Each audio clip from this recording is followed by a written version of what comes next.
Welcome to the Diverse Bookshelf. I'm Samia Aziz, celebrating the power of literature and the voices of authors and changemakers from the global majority. Join me as we explore the stories that inspire, connect, and transform our world. Let's uncover the stories that truly matter together. For today's episode, I'm joined by Sabrin Hasbun, writer, researcher, and author of the beautiful and moving book Crossing. Born in Italy to a Palestinian father and Italian mother, Sabrin grew up navigating languages, cultures, and identities, experiences that deeply inform her work. Crossing is part memoir, part exploration of belonging, memory, and family history. It moves between past and present, Italy and Palestine, weaving together personal stories with wider questions of identity, exile, and the meaning of home. In our conversation, we talk about her journey into writing, the ways in which her dual heritage has shaped her perspective, and how literature can hold space for histories that risk being silenced. I'm so glad she's my guest today. Sabrin, welcome to the Diverse Bookshelf. It's so wonderful to have you on the show. How are you doing? I'm well. I'm enjoying the amazing weather today, and thank you for having me. I'm really looking forward to speaking to you today. I recently read your book, your memoir, I guess, called Crossing, which is your family story, essentially. The love story between, I mean, it says on the front of the book between Italy and Palestine, but essentially the love story of your parents and the family that you come from, the lands that you come from, and all the different parts of your identity and who you are today and who you were growing up as a child and so forth. hmm But I'm really interested in what moved you to write this memoir now, and what did you really process sort of emotionally or spiritually while telling this particular story? So the book actually, I had the first seed of an idea for this book back in 2015. I had just moved to the UK, and I was writing short pieces to learn English. Mm. Um, and at some point, one of my tutor at my university course at the time uh, asked me, "Have you realized that every time you write about your mother in these short pieces, you also write about Palestine?" And in a way, I hadn't noticed, no, because it just came natural. I was just struggling with the language. I was just thinking about making my English sound English. Um, and it was interesting for me that someone had noticed it, because I had at that point my mother had passed away for 2 years, and there was also the last time I went to Palestine as well, 2 years prior to 2013. And so I was mainly, the book started to answer the question why every time I'm grieving about my mother, I'm also grieving about Palestine, especially because my mother was my Italian side, not my Palestinian side. And then mainly the first drafts of the book became a way to try to answer that question, of how does grieving works on a personal level and on a collective level. And then the book, it took a few years to write. So the first seed was in 2015, but I finished the book actually in 2022. So 7 years after, a lot of things happening both in my private life and of course in Palestine. Um, and as I try to say in my author notes, that it's something, it really impacted my book, Mm. because I always had to keep into account new events that were affecting my family in the present, but also my family history and my family stories, and they Mm. needed to adapt. And then what happened is that the book won the Footnote and Counterpoints Writing Prize in 2024. And then I started the editing process then. And so that added a new layer of events and a new layers of things, with genocide happening in Gaza, my family almost under lockdown in the West Bank, and then all of the new way of grief also had to come into the book, but also things that made sense prior 2023 didn't make sense anymore or didn't feel appropriate anymore. So an example that I always give is, at some point I was talking about people being starved during the first intifada.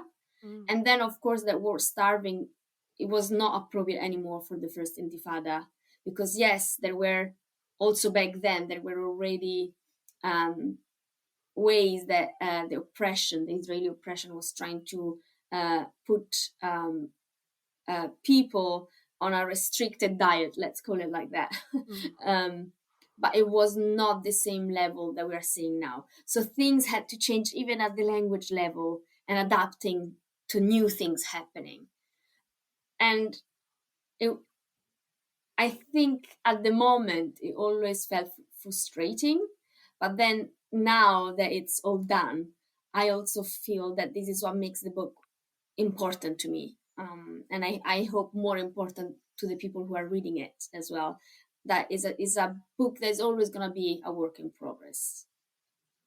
Yeah, you said something really interesting about how current times and things happening in the present or the recent future help you relate differently to the past. And I wondered if you could talk about that on a more personal level. I'm just thinking in terms of maybe how seeing things unfold the way that they have been over the last few years in Palestine may have helped fill some of the gaps in your own knowledge about what had happened in the past, or your Mm, own knowledge of or understanding of why certain family members may have behaved in certain ways. And I just wondered if you could unpack that a little bit. Thank you for this question, because it's very emotional for me, very true to answer. Mm, The first thing I'm gonna say is, for those who are gonna read the book, at some point I talk about the behavior of my father during the second Intifada, mm, and how we, and by we I mean my mother, but mainly me and my brothers, couldn't really understand his behavior. That was very, in a way, distant from us, and very closed off. Like I couldn't explain it back then. mm, And now, of course, I, like, 20 years after, I see myself behaving in the same way that my father did, because now I understand the trauma. When during the second intifada I was very young, my parents had done a great job of shielding me as much as possible from the trauma of the intifada. And now as an adult, I they instead, no one is shielding me, or not as much as I was as a kid. And living through that trauma that my father had lived again and again, and my family had lived again and again, I finally see how my father response was a trauma response, and mm, how um, my father was going through a huge amount of pain and grief. And actually, one of the first thing I wrote after October 2023 was a poem called Abui, my father, explaining exactly that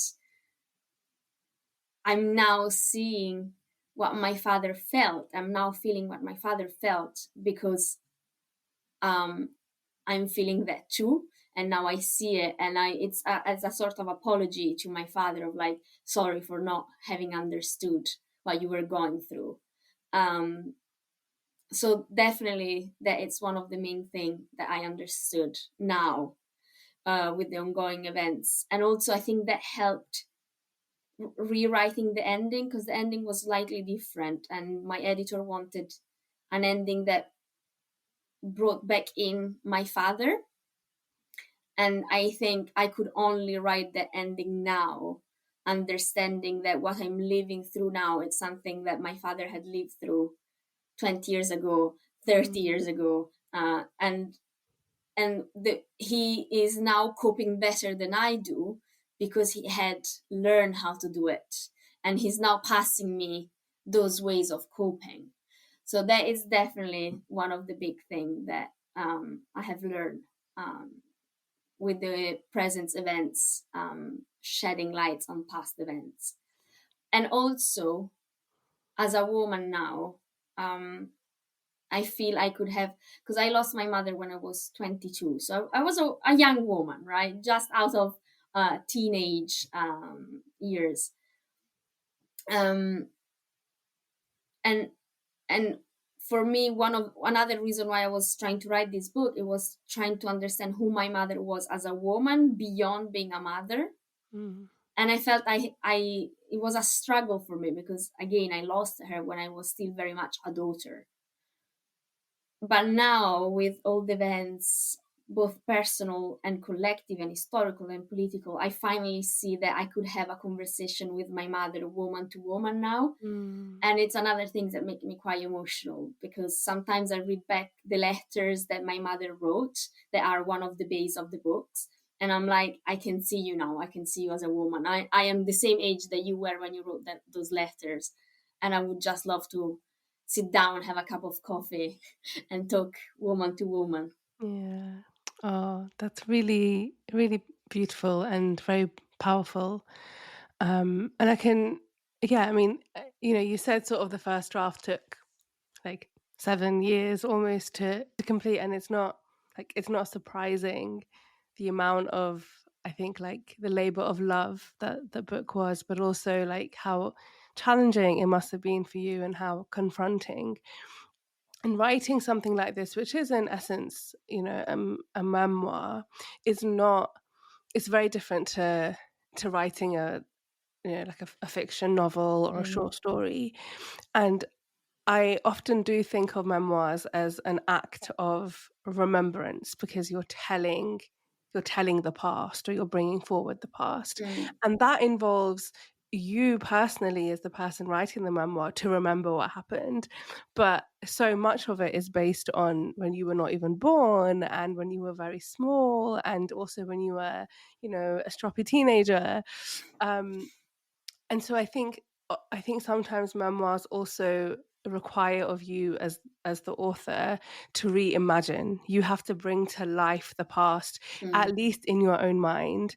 And we see throughout the book that actually, in order to understand your parents better, but especially your mother, you're speaking to relatives and friends of the family to try and fill in some of those gaps. But how did you navigate memory? Because memory is a slippery slope. And I use this example a lot. There's lots of theories about memory and trauma and memory, but actually how often with memory we're not really remembering the thing that we think we're remembering. mm, mm, And mm, often what we're remembering is a memory of us remembering the thing. And we could have actually I could be remembering, so I'm 34 now, but if I'm thinking about something that happened to me when I was 5 years old, I could actually be remembering myself when I was 30, remembering myself when I was 15, remembering that 5-year-old self. So mm, even more sort of detached from the actual time in history than we think we are. Like I don't know that we ever remember the thing itself. I don't know if at 34 I can really remember what I felt like when I was 5, or am I just remembering that older versions of myself looking back? So it's very like it's such mm. like a minefield, and Yeah. not only were you having to remember, but you were having to reimagine and to bring it all to life to be able to create this picture so you could put it down. And you would have had in that like a mix of things that were true, things that you discovered that you thought were true that were not actually true, gaps in memory, gaps in facts that I'm sure are still there, and like just like shadows, like these gray areas that maybe you'll at some point get closer to understanding, but maybe you don't right now. So how was it like for you to navigate all of that? Mm. once again, thank you for this question, because it's really one of the core of my writing process. I remember at the beginning I was trying to produce this very clean memoir, with everything being clearly, that I had made sure that I checked all the dates, check all the version of all the people I was interviewing were aligning, and soon I realized how that not only was not possible, but really it was not creatively interesting either. Um, and so I moved away from this sort of very non-fiction, very reportage-like intention that I had at the beginning, and really lean into that emotional memoir that then the book became.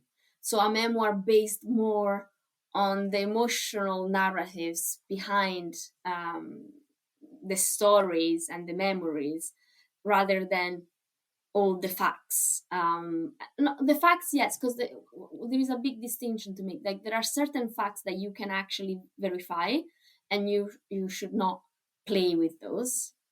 And then there are certain things that are people having different memories about the same event that you will never be able to verify, because maybe it was very personal, very very inside the family, and so it's like one person works against the other person.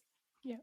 And then I realized that I could actually play with those and that was actually one of the most creative moments of my book. And so mainly what I did is made sure that what it could be verified, it was there on the page. And if there is a part where my father started telling me one of his memories, and then I'm like, you're contradicting yourself. I write it in the book, actually. You're contradicting yourself right now. And so, I had moments where me being able to verify certain dates, for example, became a way for me to reopen a conversation with my father memories or my aunt memories or my brother's memories and so on. And so actually I realized that the book was an incredible possibility for me to talk directly to the beauty of proliferation of memories, rather than the challenging aspect of it. Taking the challenge as the creative possibility. And soon I realized that the gaps, rather than trying to hide them, it would have been a much better writing experience to highlight them. So having the gaps being played with and shown and openly discussed in the book, rather than pretending that they were not there. And so when I now I talk about my approach to writing my memoir, I always talk about, rather than remembering or reimagining, what happened there was a reclaiming, going back to both personal, family, collective, and historical past, and reclaiming it back as a Palestinian or half Palestinian into what is important at the moment in the present, and so on. And I mainly used what in an article called Venus in Two Acts, Hartman called critical fabulation. So when in the article she refers about gaps in the archive, or proper act of of canceling in the archive. How do we recover stories and histories of people who have been purposely cancelled out from the archives? And in a way, my question was very similar. How do we reclaim memories that not only have become shaky due to time, as you were saying, because that's a normal process, but they were also becoming hard to look at because of historical trauma, and that creative writing for me became an important solution to it, or an important, I don't like the word solution, but an important critical questioning of it. Like, how can we use creative writing to actually look back at all the holes that time, trauma, and violence had put in our stories, and make them hours again. Mm. And I think it's something that is really important, I guess, as part of that process is to even acknowledge the fact that there are silences, sometimes like historical silences, like very intentional suppression of voices. But as Mm-hmm. you said, a lot of the time, because people have not been able to tell their stories because of trauma. And I think honoring that silence is a way to also shed light on the trauma itself, because Mm-hmm. I think sometimes that's very important to understand that we don't know enough about this thing that happened because it was so horrific. And to really, I think, like sit with that in our lives and understand what that means. And I think it feels sometimes a little bit right now, it feels strange to think about that because actually we are witnessing everything that's happening that's so traumatic. But 50 years ago or even 30 years ago, we were not seeing that. And so if there were no if there was no internet and no mobile phones in Gaza right now, and we lived in the age of the 70s, for example, maybe there would still be silence around what's happening today. But it's because of where we are in history that this is not a silent moment. But that doesn't mean that things haven't happened previously that Mm-hmm. have been terrible, maybe not to this extent, but still absolutely terrible, that we don't know. And I think it's important to remember that and to know that, and Mm. for that to be a point and not to obsess over necessarily wanting to know, Yeah. understanding that if we know this today, and we're talking about 75, 76 plus years of aggression and violence and genocide and occupation, what exactly could we possibly not know? And Mm. I think that's really Not 100%. And also, recently I have been speaking with Palestinian American poet Fadi Judah mm, about also honoring the silences, but also understanding that in the time that we are living now, where there is so much of posting, sharing, talking, experts, voices, sometimes silence can be a powerful act of refusal mhm, and a powerful act of resistance, because sometimes we have this tendency, especially on social media, to try to make everything understandable yeah, and try to make everything digestible. And I think sometimes silences are such an important thing because they show that there are certain things that cannot be digestible, that cannot be shareable, that cannot be clickable. And so sometimes we have to, as you said, sit with the silences and honor them for what they are. yeah, that's really powerful. And I wanted to talk a little bit about identity, because obviously, like, this is this is the story of your family, your mother and your father, who met from two very different backgrounds and families and cultures and communities that came together to make this really beautiful, wonderful family.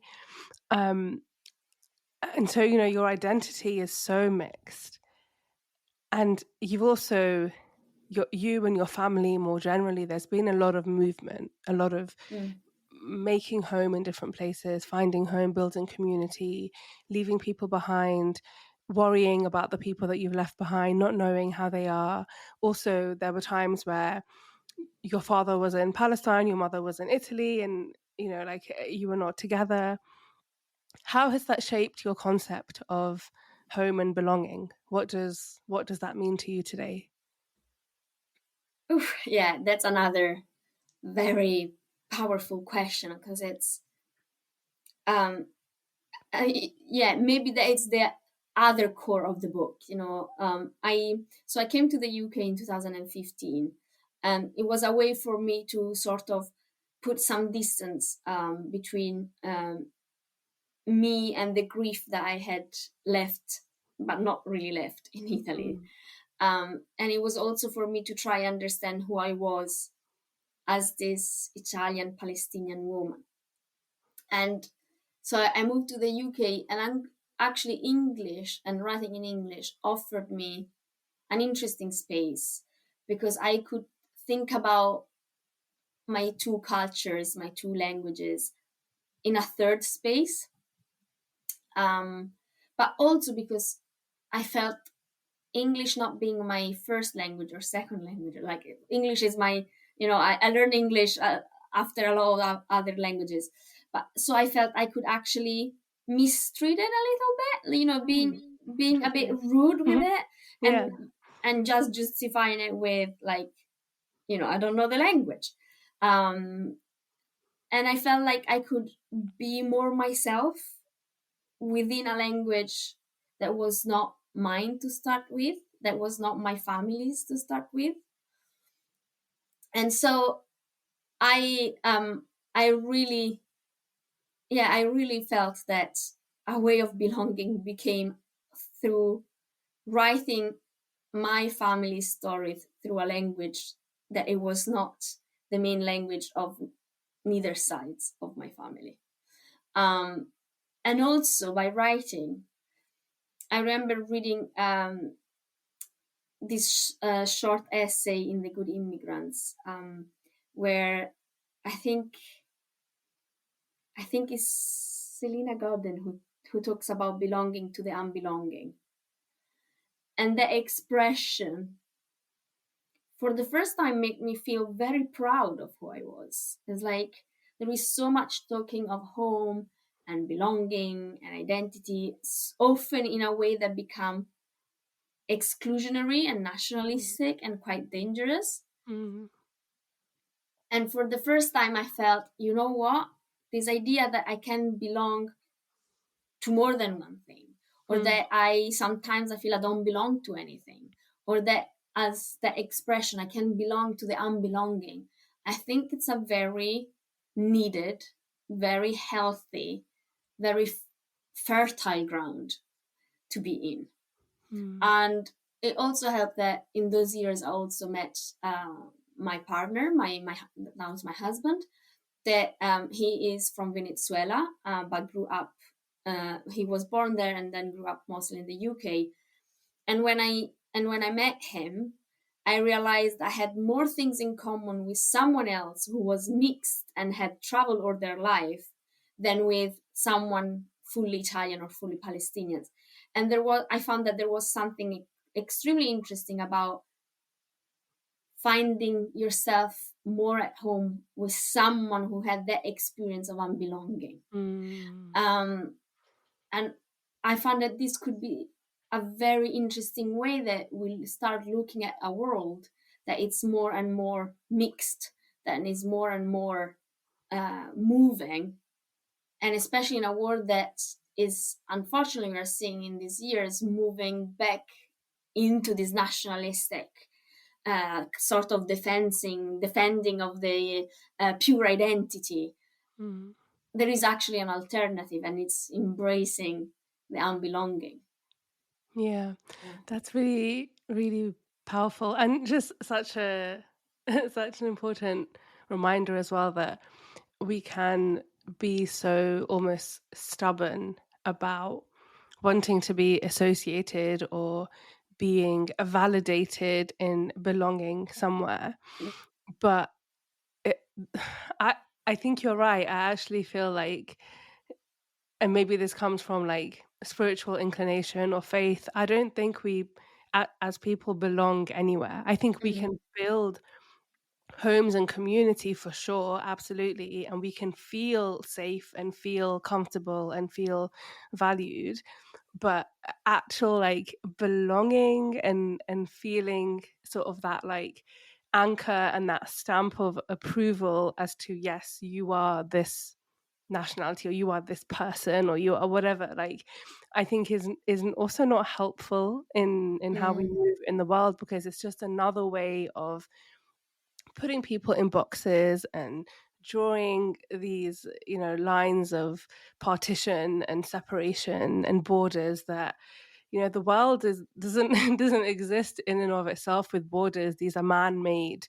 inventions that are political and that are harmful and have historically and continue to tear apart families and have been so bloody and violent.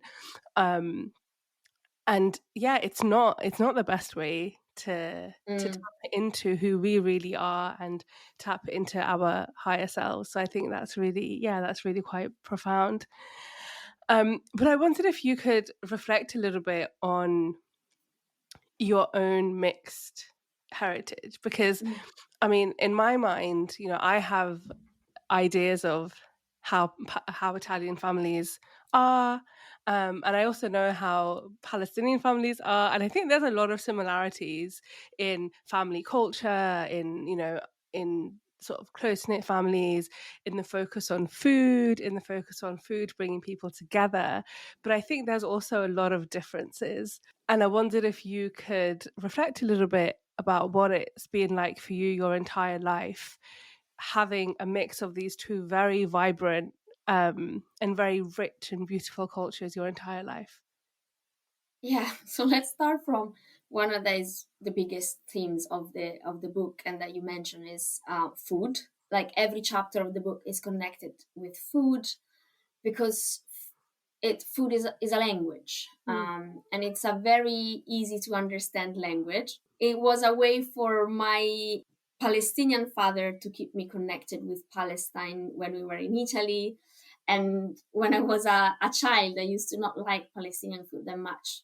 And that tells you how much foolish I was. My Palestinian father used food to keep us connected to our Palestinian side when we were in Italy. Palestinian food was also how my mother started to really tap into her Palestinian life. And on the other side, Italian food was a way that my mother used to keep us connected with our Italian side when we were in Palestine. But also it was a way to connect us with sides of my Italian family who kind of gone by the time we were back in Italy, like especially the relationship between my mother and her grandmother, so my great grandmother.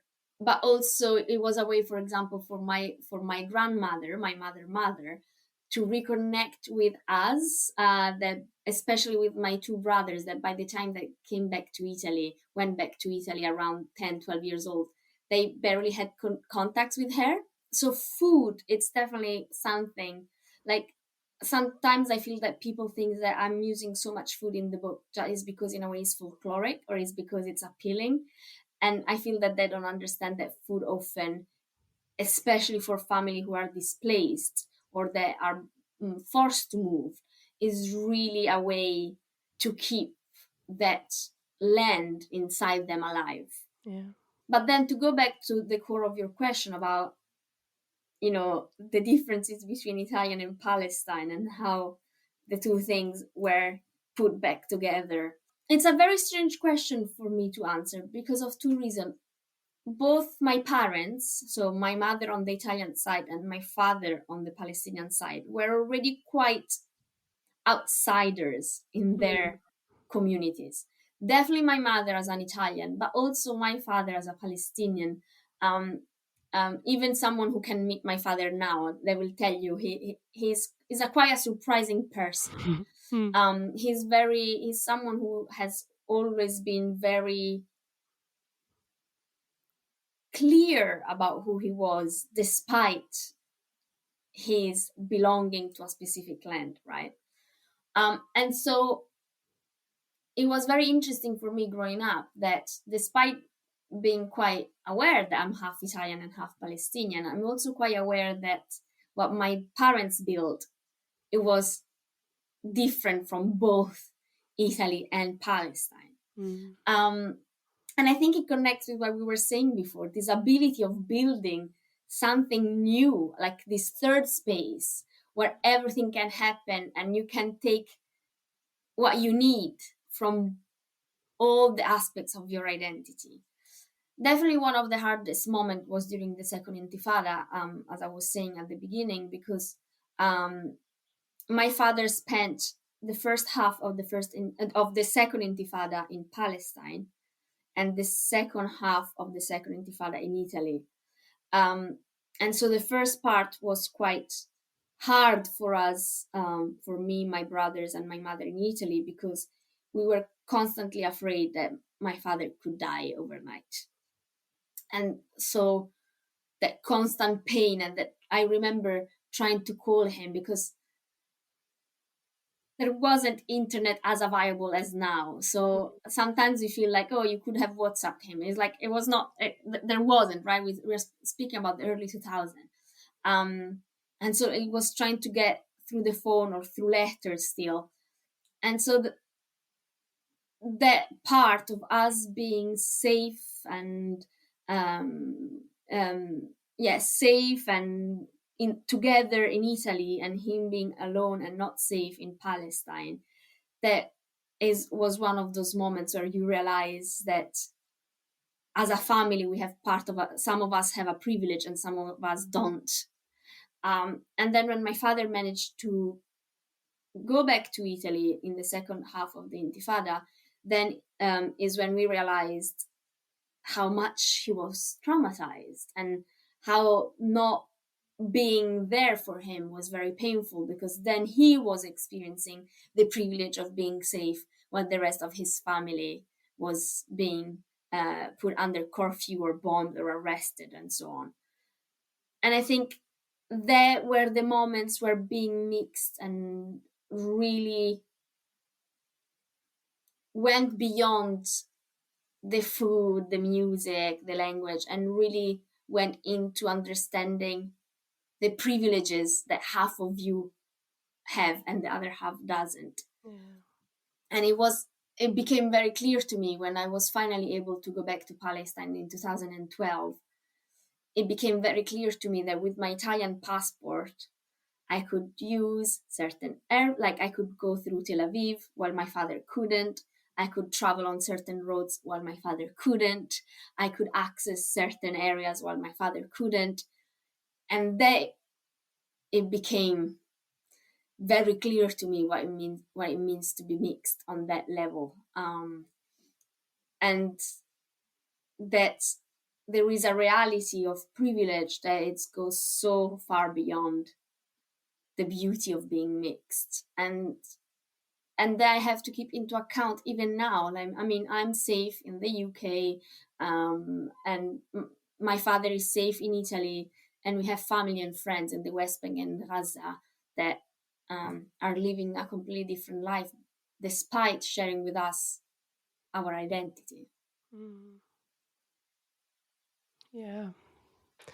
Yeah, I mean, that's really, really powerful. And I really love the way that you described the creation of this third space where you've taken almost like the best bits and the things that you need to serve who you are from both parts of your respective parts of your family, and that's fed into your home and who you Mm, are, while still being connected to exactly where your family is on both sides, and fully understanding that it's, there is so much going on, so much pain and grief and mm, loss continually.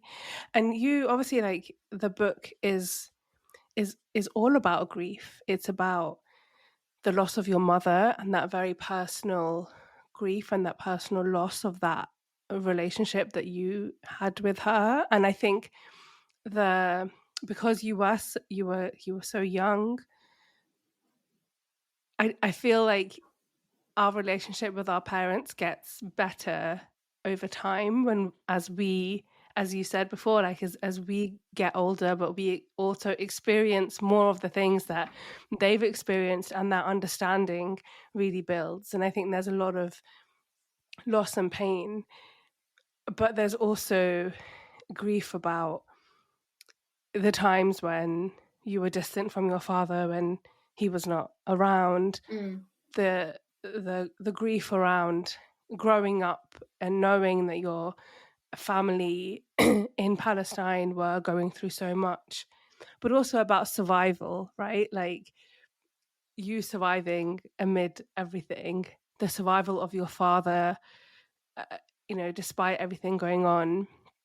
And there's this part of the book where your father arrives in Italy after having spent some time in Palestine and nobody knew he was coming, and you keep on asking him, "Well, who picked you up at the airport?" And he was Mm. like, "Nobody, because I couldn't call anyone, and I just, like, I needed the money for the train." "Okay, but who met you at the station?" "Well, nobody, because I couldn't tell anybody that I was when I was arriving." And it was very sweet, I think, to read that. And our ideas of homecoming is that, well, you should be greeted and it should be this big wild affair.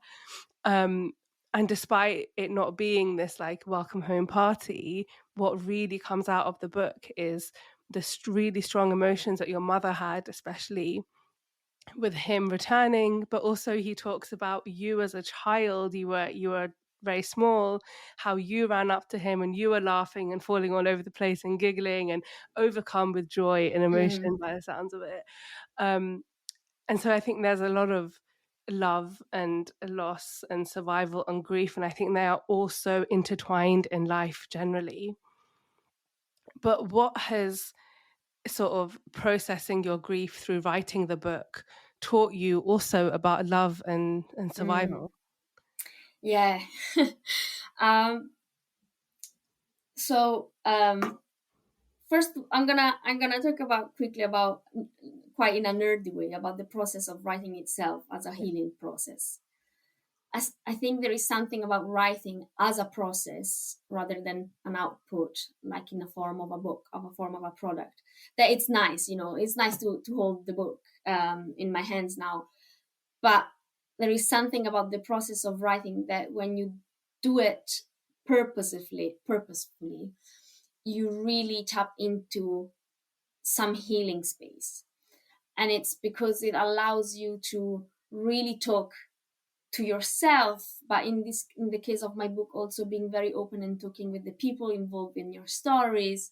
So there was a lot of talking, especially with my father, and our relationship became so much stronger thanks to this book, because there was a lot of asking very direct, very vulnerable question, and also sit and learn to listen to each other. Mm. um, so definitely the process of the book itself, the writing itself, taught me a lot about what it means to love, and what it means to find joys in small things, and what it means to push through the hardest parts. And also about radical honesty with yourself while you write, and with other people when you write about them and when you listen to them talking about themselves. But then, especially in the last 2 years, the book became a space to really understand how my parents, but especially my mother, that I can't have a conversation with anymore, how I could really understand how she survived, like the first intifada or the second intifada. And it goes back a little bit to that third space that my parents managed to create. And my mother was the real pillar of that, because my mother has an ability to always bring joy um, into small things and into our everyday life, that really made us stronger and made us survive. Um, and so by re-editing the book, by spending more time with the book, especially in the last 2 years where I really struggled with mental health, physical health, who I am, and grief for all the people we are losing. um, it was very important to me to sit down with my mother words, so rereading her letters, rereading small notes that she would leave for me on post-it notes across the house. Um, I have a recording of her singing to my nephew once, and re-listening to that, but also trying to imagine which sort of conversation I would have right now with her, and that imaginary conversation, um, with her voice and knowing what she would tell me, it brought so much joy and love. Because, as you said, I know that the conversation that we would have now would be as two women, as someone who has gone out through similar experiences. And my mother had a way to love that didn't fear any judgment. And this is what I try to talk about at the end of the book. And it's something that we all learned from her, this ability to understand that you can do so much with the way you love. You can be so present in other people's lives with the way you love. And that it has to be the base on which we build alternatives to the hate and violence that we are seeing right now. Yeah. And so I think that is what my book taught me, is to be able to always go back to that love and joy that my parents managed to build. Outside, or not outside is not probably the right word, but crossing probably is the right word, crossing their cultures together. I think that's really beautiful.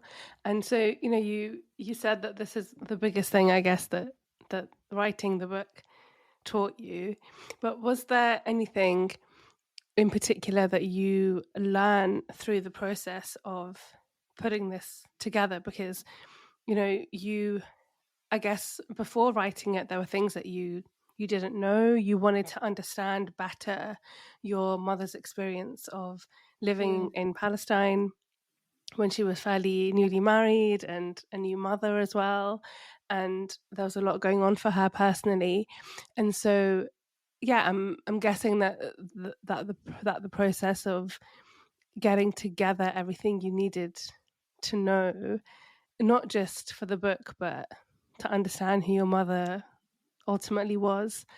But was there anything that you learned that was particularly surprising or powerful, or like a really like an aha moment where just something just clicked for you? It just started to make a bit more sense. Yes. And it's actually in the title. This is why we end up choosing this title. So originally the title of the book was Wait for Her. Okay. That it's from a poem of Mahmoud Darwish that repeats that sentence: wait for her, wait for her, wait for her. And I remember when my publisher asked me to change it, to think about changing it, I was very defensive. And then I realized that when finally we chose the title, I'm crossing, that it comes from something I'm doing in the book. I realized that Wait for Her was the title that myself in 2015 could give to that book, because of the stage I was in that relationship with my mother. I was really still waiting for her. And I will still wait. And as Palestinian, we always wait for Palestine as well. And then there was a moment in the book when I finally talk about what is that crossing. That is realizing that when you lose someone or when you lose something, you always lose part of yourself too, because our identities are never perfectly compact in one space. Like we are always also the people we love and the places we love. And so when they are lost, we feel pieces of us, parts of us lost as well. But the click moment, it was realizing that if those people I love and these places I love are part of me, that also means that I am part of them. And so there is this sentence that is actually come from Judith Butler, and when she talks about grief, this realization that I am not just over here and the person I love over there, or the place I love over there, but we are in the crossing. And it was realizing that in a way helped me. I grieved more for a while because realizing of that crossing. But I also then I realized what was the way forward. Not just in the grief of my mother and the loss of my mother, but the grief and the loss of Palestine as well. And that as long as we look for that nets of crossing that there is still between us, then we still have a place of hope and joy and love to fall back into. So that was a click moment for me, both in the way I wrote the book, but also in a way I felt. And it's, as I said, it's also the space I go back to when I feel a bit hopeless and sad and full of grief. I take my time and realize that we are not separate entities. We are all in a crossing, and that if we tap into that, there is something there. Yeah. That is important.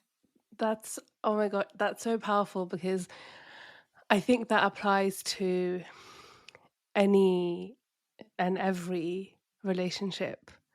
I think, especially like a relationship, like a romantic relationship, as an example, when it's new, especially, there's this idea that one of you is going to slot into the other one's life, you as whole as you are, and them as whole as they are, and you're going to almost like just attach to their life, like a Lego piece.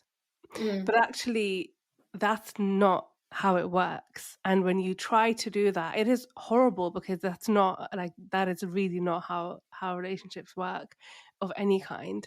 And actually, it is all about being in the crossing.